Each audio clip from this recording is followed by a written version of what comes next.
They don't miss you the way you think. They miss the version of themselves that existed when you were still within reach. And the moment they feel you've moved on, something shifts inside them.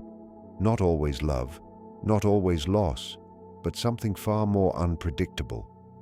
When a person senses that your emotional energy is no longer available, it creates a disturbance deep within their psyche, not because you left loudly, but because you left quietly. And quiet departures are the most unsettling, because they offer no clear enemy, no obvious reason, no closure to fight against. They begin to ask questions they never cared to ask before. Why are you different? Why are you no longer reacting? Why does your absence feel louder than your presence ever was? What they are truly confronting is not you. It is the collapse of control they thought they had. Perception of emotional distance rarely begins with objective reality. It begins in the mind's interpretation of subtle shifts, a delayed response, a change in tone, reduced enthusiasm. These small deviations become magnified through the lens of personal insecurity and expectation. The psyche does not measure distance in physical terms, but in emotional availability, and when that availability appears to decline, it triggers an internal alarm. This alarm is not always conscious. It operates beneath awareness, activating old patterns tied to attachment, fear of loss, and the need for reassurance. What makes this perception powerful is that it often says more about the observer than the one being observed. The mind fills in gaps where clarity is missing, constructing narratives to explain the perceived withdrawal. If someone already carries an unconscious fear of abandonment, they are far more likely to interpret neutrality as rejection. In this way, emotional distance becomes less about what is actually happening and more about what is being projected onto the situation. As this perception intensifies, the individual may begin to scan for confirming evidence, reinforcing their belief that something has changed. This creates a feedback loop where every neutral or ambiguous action is interpreted as proof of detachment. The result is a psychological state where imagination overtakes reality and the perceived distance feels undeniable, even if it was never explicitly created. The fear of abandonment does not emerge in a vacuum. It is rooted in earlier emotional imprints where connection felt uncertain, conditional, or fragile. When a person senses even a slight withdrawal, this dormant fear becomes activated, not as a rational assessment, but as an instinctive reaction. The psyche interprets distance as a threat to emotional security, and in response, it begins to mobilize protective strategies. These strategies often operate through what is hidden or denied within the individual, the shadow. The shadow contains impulses that the conscious self prefers not to acknowledge: neediness, jealousy, possessiveness, even resentment. Under normal conditions, these aspects remain suppressed to maintain a stable self-image. But when the fear of abandonment is triggered, the boundary between the conscious identity and the shadow weakens. What was hidden begins to surface, often in distorted or exaggerated forms. This can manifest as an urge to regain control, to demand attention, or to test the other person's loyalty. In some cases, the individual may become overly accommodating, attempting to secure the connection by abandoning their own boundaries. In others, the reaction turns defensive or aggressive, as if pushing the other away before they can leave first. Both responses stem from the same underlying fear, but express it in opposite directions. What makes these behaviors difficult to recognize is that they often feel justified in the moment. The individual believes they are reacting to the present situation, when in reality they are responding to unresolved emotional patterns from the past. The shadow, once activated, does not seek truth. It seeks relief from discomfort, even if that relief creates further instability in the relationship. Silence carries an ambiguity that the human mind struggles to tolerate. In the absence of explicit communication, the psyche instinctively attempts to assign meaning, and more often than not, it leans toward negative interpretations. When someone encounters silence from a person they are emotionally invested in, it is rarely processed as neutrality. Instead, it is filtered through personal expectations, insecurities, and prior experiences, transforming into a perceived signal of rejection. This happens because the mind is not designed to remain in a state of uncertainty for long. It seeks resolution, even if that resolution is constructed rather than real. Silence provides no clear data, no affirmation, no denial, leaving a psychological void. Into that void, the individual projects assumptions. If there is an underlying fear of being unimportant or replaceable, silence becomes evidence supporting that fear. The absence of response is interpreted as a withdrawal of interest, care, or value. What intensifies this reaction is the lack of contradiction. Words can be challenged, clarified, or reinterpreted, but silence offers nothing to engage with. It is absolute in its absence, which gives it a disproportionate weight. The longer it persists, the more the mind elaborates on its meaning, often escalating from mild concern to firm belief that rejection has occurred. This internal process is largely automatic. The individual may not consciously decide that silence equals rejection, yet their emotional response aligns as if it were true. Feelings of doubt, anxiety, or even resentment begin to form, not because rejection was clearly expressed, but because the mind resolved the uncertainty in the most psychologically familiar way. The ego is structured around continuity, recognition, and a sense of irreplaceable position within another person's perception. When someone begins to feel that they are no longer central in your emotional world, the ego does not interpret this as a neutral transition. It interprets it as a form of displacement. Being replaced is not simply about losing a person, but about losing a role that once affirmed identity, value, and influence. This is why the reaction often extends beyond sadness into resistance. At its core, the ego relies on feedback loops.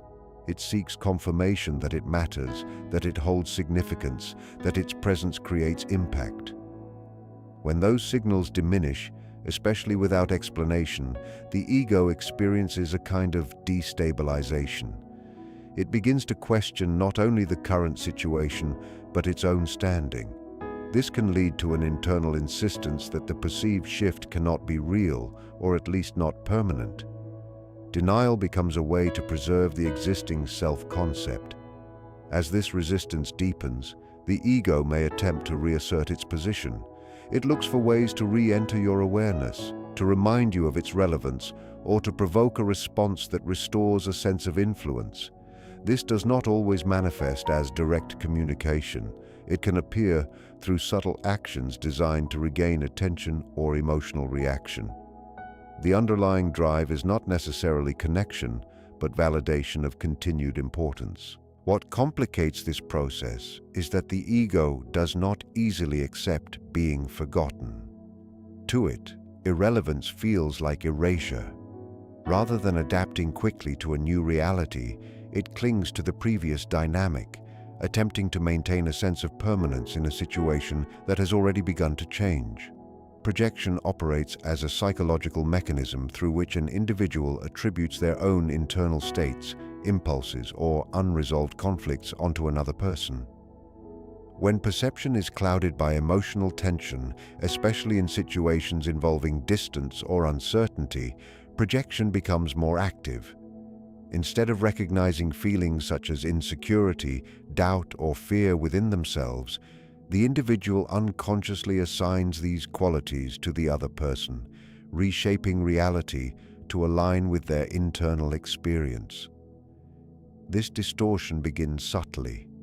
A neutral action is no longer seen as neutral. It is interpreted through a biased lens. If the individual feels uncertain about their own value, They may assume the other person is losing interest. If they carry hidden resentment or detachment, they may perceive coldness or indifference coming from the other side. In this way, the external narrative becomes a mirror of the internal state, though it appears to originate from outside. What makes projection particularly influential is its convincing nature. The individual does not experience it as imagination, but as observation. The conclusions feel grounded in evidence, even when that evidence is selectively interpreted or exaggerated. This creates a feedback loop where the projected belief influences perception, and perception then reinforces the belief. As a result, communication becomes increasingly distorted.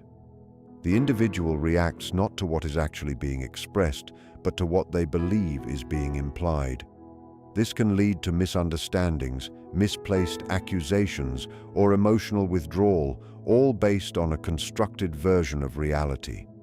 The more intense the internal conflict, the stronger the projection, and the further the individual moves away from an accurate understanding of the situation. Withdrawal disrupts an established emotional equilibrium, especially when one person has grown accustomed to a certain level of access, attention, or responsiveness. When that pattern is interrupted, it introduces asymmetry into the dynamic. The individual experiencing the withdrawal is suddenly placed in a position of reduced control, and this shift often triggers a compensatory response. The psyche seeks to restore balance, but the direction it takes depends on underlying emotional patterns and defenses. For some, withdrawal provokes pursuit. The absence of engagement increases the perceived value of what is no longer readily available. Attention becomes scarce, and scarcity heightens focus. The individual may begin to reach out more frequently, attempt to reinitiate conversations, or behave in ways designed to regain the previous level of connection. This is not always a conscious strategy. It is often driven by an internal discomfort with loss of access and the uncertainty that follows. The more distant the other person appears, the stronger the urge to close that gap. For others, the reaction moves toward retaliation rather than pursuit. Instead of moving closer, they create further distance, either emotionally or behaviorally. This can take the form of silence, indifference, or even subtle hostility. The underlying motive is protective. By withdrawing first or more intensely, they attempt to regain a sense of control and avoid the vulnerability of being the one left behind. In this state, detachment becomes a defense rather than a genuine reflection of disinterest. Both responses emerge from the same disruption. The original withdrawal destabilizes the dynamic, and the individual reacts in a way that attempts to restore psychological equilibrium. Whether by re-engaging or by reinforcing distance, the psyche has a persistent drive toward completion. When an emotional experience remains unresolved, it does not simply fade, it lingers as tension within the mind. This tension seeks release, and one of the primary ways it does so is by constructing a sense of closure, even when no clear resolution has been provided externally. The absence of explanation, especially after a shift in connection, creates a gap that the mind feels compelled to fill. In situations where communication ends or becomes ambiguous, the individual is left without a definitive narrative. This lack of clarity is psychologically uncomfortable because it prevents the experience from being integrated into a coherent understanding. Rather than tolerating this ambiguity, the psyche begins to generate its own explanations. These explanations are not always grounded in objective reality. They are shaped by personal fears, desires, and prior experiences. The mind may replay past interactions, searching for hidden meanings or overlooked signs. It may exaggerate certain moments while ignoring others, gradually forming a storyline that feels complete. In some cases, this leads to idealization, where the past is reconstructed as more significant or meaningful than it actually was. In other cases, it leads to negative reinterpretation, where the entire experience is reframed as flawed or deceptive. These internally generated narratives serve a function.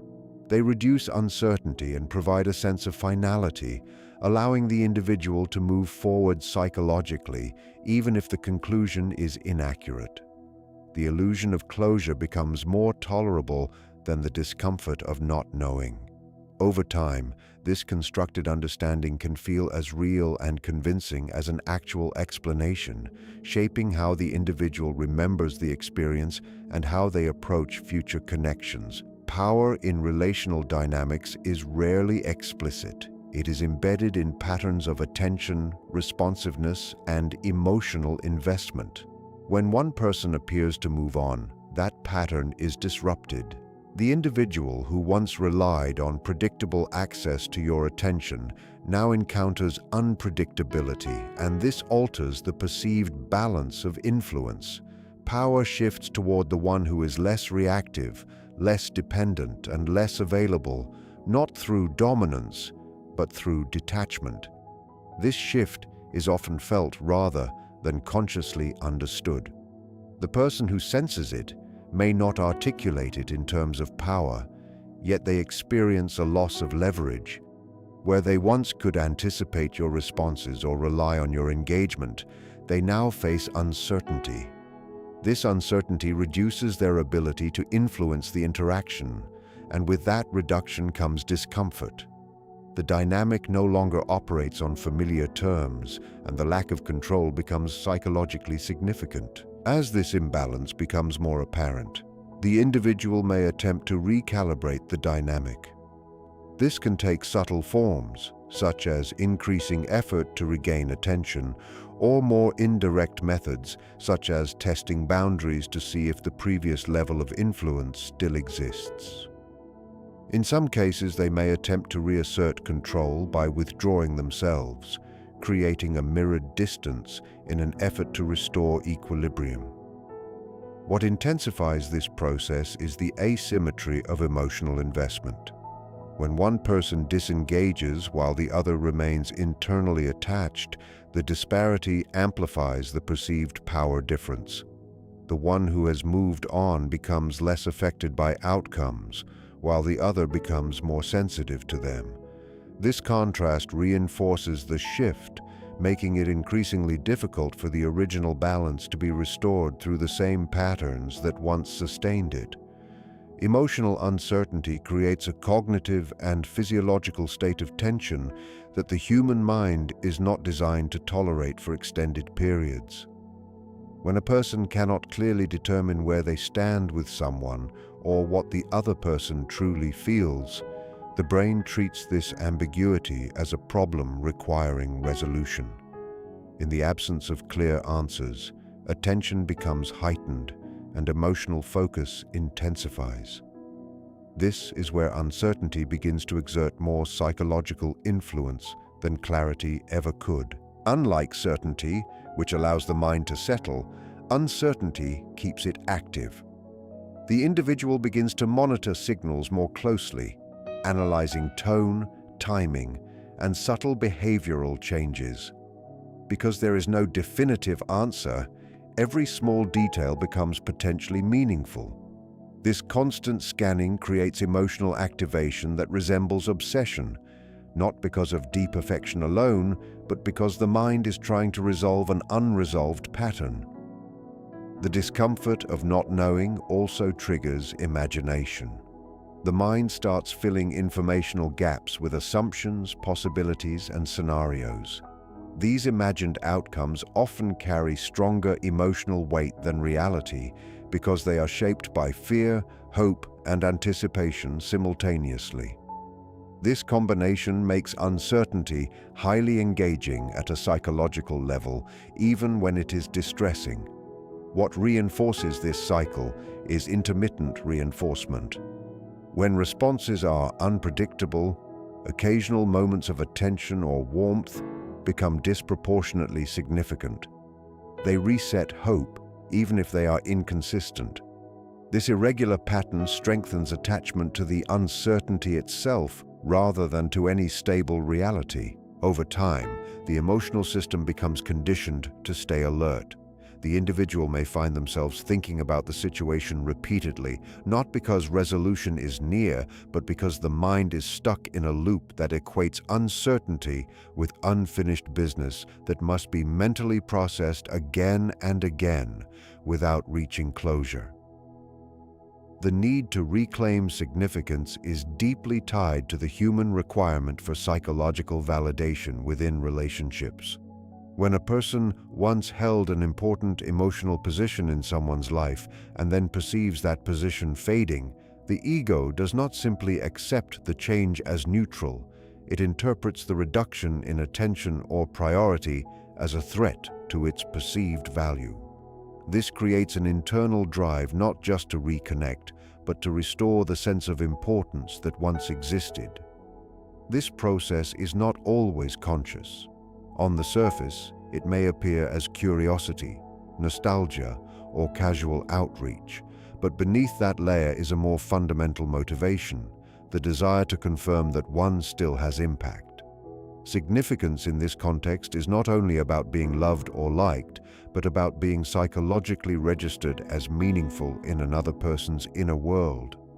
When that signal weakens, the mind begins to seek evidence that it still exists. This can manifest in various behaviors. The individual may reappear after periods of silence, attempt to trigger emotional responses, or re-establish old patterns of interaction. These actions are often less about genuine connection and more about testing relevance. The reaction they receive becomes a form of feedback, either restoring a sense of importance or deepening the feeling of replacement. What drives this further is comparison with the imagined alternative of being forgotten. For many, irrelevance feels more destabilizing than rejection because rejection still confirms significance. Even a negative response can validate presence in someone's emotional field. Silence or indifference, however, creates the impression of erasure, which intensifies the urge to reassert visibility. In this state, behavior becomes oriented toward regaining a position that feels psychologically secure, where the self is once again reflected, acknowledged, and experienced as having weight in the other person's perception. Detachment is often misunderstood as emotional coldness, but in many cases, it is a developmental shift in how a person organizes their emotional energy. When someone begins to detach, they are no longer investing automatic emotional reactions into every interaction. This change can be misread by others as indifference, especially by those who are still operating from an attachment-based perception where attention and responsiveness are equated with care. In reality, detachment usually reflects an internal reordering of priorities and perception. The person is no longer governed by immediate emotional reactivity. Instead of responding impulsively to every signal or absence of signal, there is a pause between stimulus and response. This pause creates the impression of distance because the emotional feedback loop that once existed is no longer active in the same way. For the observer, especially someone accustomed to predictable emotional engagement, this shift can feel unsettling. The absence of familiar reactions is interpreted as withdrawal of interest or affection. However, what is actually changing is not necessarily the presence of feeling, but the expression of it. Emotional energy is no longer being broadcast in ways that are easily readable or immediately accessible. Detachment also alters perception on both sides. The detached individual begins to see patterns more clearly without being consumed by them, while the other person may experience increased uncertainty because their usual methods of eliciting response no longer produce the same effect. This creates a gap in interpretation, where one side is evolving internally while the other is still interpreting through older emotional expectations. Over time, detachment reduces emotional volatility and dependence on external validation. It does not necessarily eliminate feeling, but it changes the relationship with feeling, making it less reactive and more observational in nature, which is often mistaken for emotional absence rather than emotional restructuring. What someone does next is rarely a pure reflection of the other person's actions. It is more accurately a response shaped by their internal structure, emotional conditioning, and unresolved psychological tensions. When a perceived emotional shift occurs, such as sensing that someone has moved on, the instinct is to assume that the next behavior is directed at the other person. In reality, it is often an indirect expression of their own internal imbalance being activated. The mind, when confronted with loss of influence, connection, or emotional access, does not remain neutral. It begins to reorganize itself around the discomfort created by that change. This reorganization can take many forms, but it is always driven by the need to reduce internal tension. Some individuals move toward re-engagement, others toward avoidance, and others toward reassertion of control. Each of these responses is less about strategy and more about psychological regulation. If they attempt reconnection, it may not always stem from clarity of feeling, but from the need to test whether the emotional link still exists. If they withdraw further, it may be an attempt to protect the ego from perceived rejection or replacement. If they become inconsistent, oscillating between presence and absence, it often reflects an internal conflict between attachment and self-protection. What is important to recognize is that these behaviors are filtered through their perception, not objective reality. They are responding to an internal narrative that has been constructed from fragments of experience, projection, and emotional interpretation. The same situation can produce entirely different responses depending on their unresolved fears, desires, and identity needs. Ultimately, their next move reveals the structure of their inner world under emotional pressure. It exposes what they are unable to stabilize within themselves when faced with change, distance, and the loss of expected emotional certainty. In the end, what unfolds when someone feels you've moved on is not a story about you at all, but a reflection of their own inner architecture under pressure. Every reaction, whether it is pursuit, silence, confusion, or withdrawal, is an attempt to stabilize something within themselves that your absence has disturbed. People rarely respond to reality directly. They respond to the version of reality filtered through their fears, attachments, and unresolved patterns. What feels like your distance becomes a mirror for their uncertainty. What feels like your silence becomes a space where their imagination takes over. And what feels like your growth becomes a disruption to the emotional script they were still expecting to continue. In that disruption, they are forced to confront not only the loss of connection, but also the loss of control, predictability, and psychological positioning they once relied on. But the deeper truth is simpler. Their next move does not define your value, your direction, or your emotional state. It only reveals how they process change when they are no longer at the center of your attention. And once you understand that, the emotional weight begins to shift. Because moving on is not an event that requires permission, reaction, or validation. It is a state of internal realignment where your attention no longer bends toward what is fading. And in that space, what others choose to do becomes secondary to what you have already decided to no longer be part of.